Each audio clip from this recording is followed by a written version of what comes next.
Good morning, committee members, and thank you for taking the time to review my grant proposal. My name is Elizabeth Quimby, and I am a pediatric flex nurse at Bay State Children's Hospital in Springfield, Massachusetts.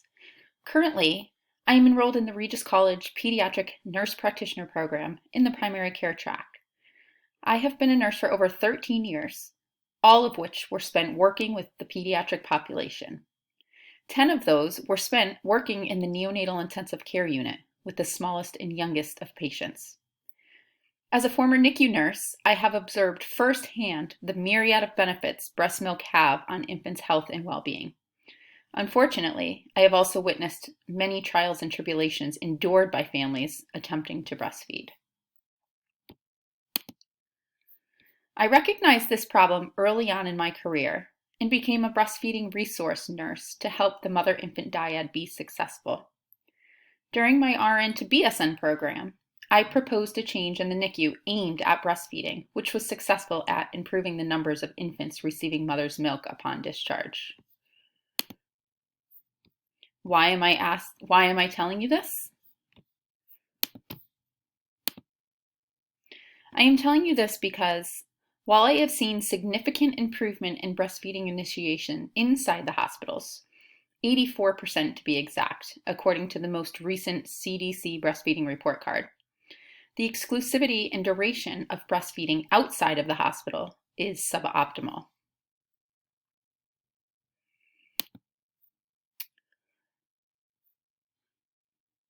So what's the background and problem?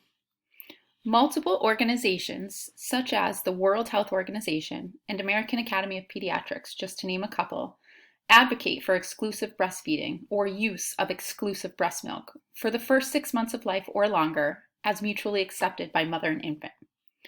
Unfortunately, gaps in the healthcare system lead to early cessation. Although some advances were evident throughout the years after the Surgeon General's call to action to support breastfeeding in 2011, the U.S. exclusive breastfeeding rates at 6 months remain insufficient. Despite the high initiation rate, those exclusively breastfeeding or taking exclusive breast milk at 6 months drops to 25.6%. Again, that's a pretty high drop from the 80-something percent we talked about earlier. And this is, again, according to the CDC. The high initiation rate is likely due to the increase in baby-friendly hospital initiatives. However, many breastfeeding challenges occur outside of the hospital and require ongoing support from trained staff. So what does the research say? Many studies have identified insufficient time and lack of breastfeeding knowledge by providers as major barriers. Furthermore, recent systemic review and meta-analysis found that the use of professional-led interventions, such as an internationally board-certified lactation consultant, or IBCLC, increase the chances of mothers still exclusively breastfeeding at 6 months. Many of the LCs, or lactation consultants, work in the hospitals and are not necessarily in the community. Those that are in the community are not well utilized. This showcases the need for lactation consultants in the primary care setting. Unfortunately, while some studies exist regarding the use of lactation consultants in the primary care setting, most focus on the first few weeks of the infant's life. Although each study showed improvement, none of the studies successfully obtained the minimum recommendation of 50% exclusivity at the 6-month mark.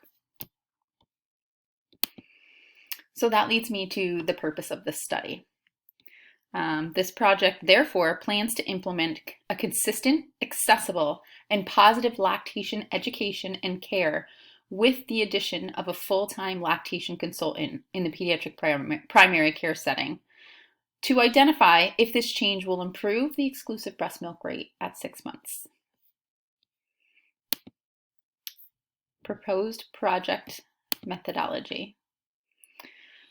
The study's proposed setting will occur at a local urban pediatric primary care office in Springfield, Mass.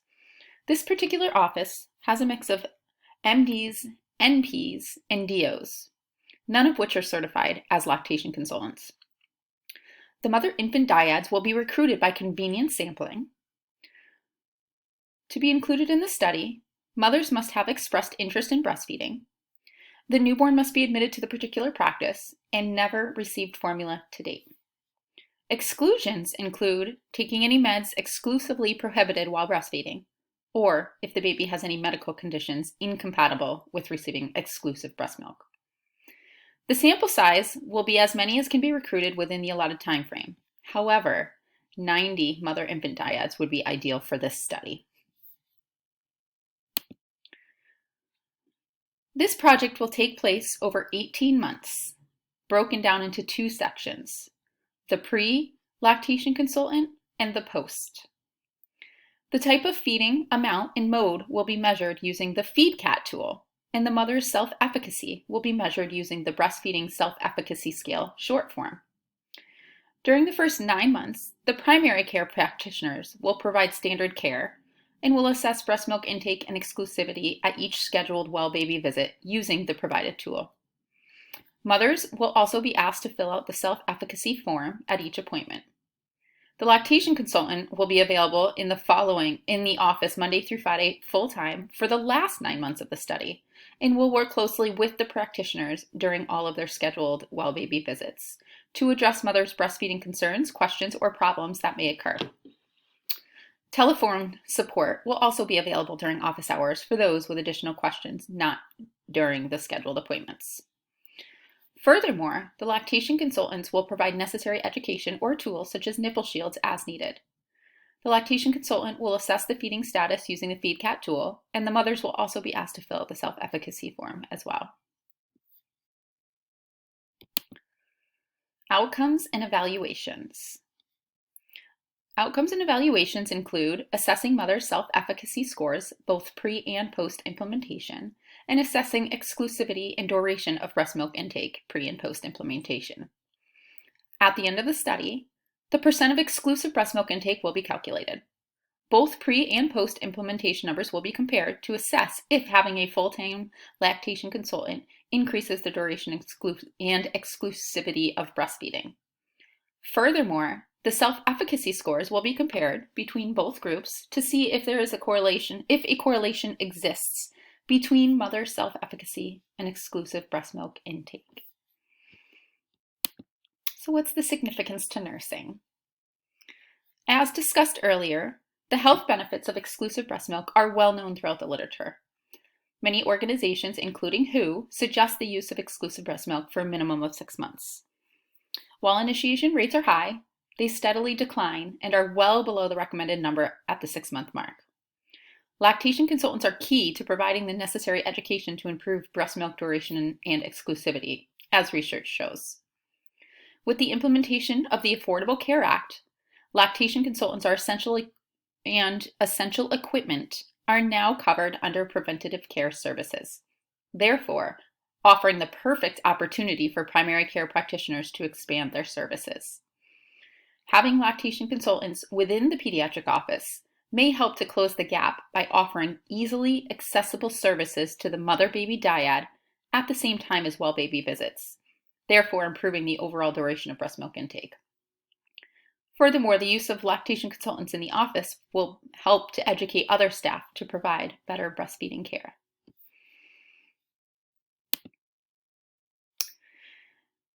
So, thank you for your undivided attention.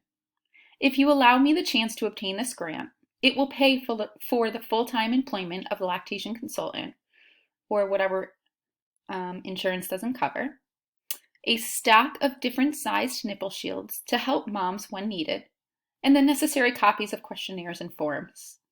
More importantly, this grant allows me to work towards reaching the overall breastfeeding goal by providing the mother-infant dyads with the tools and guidance necessary to ensure overall breastfeeding success.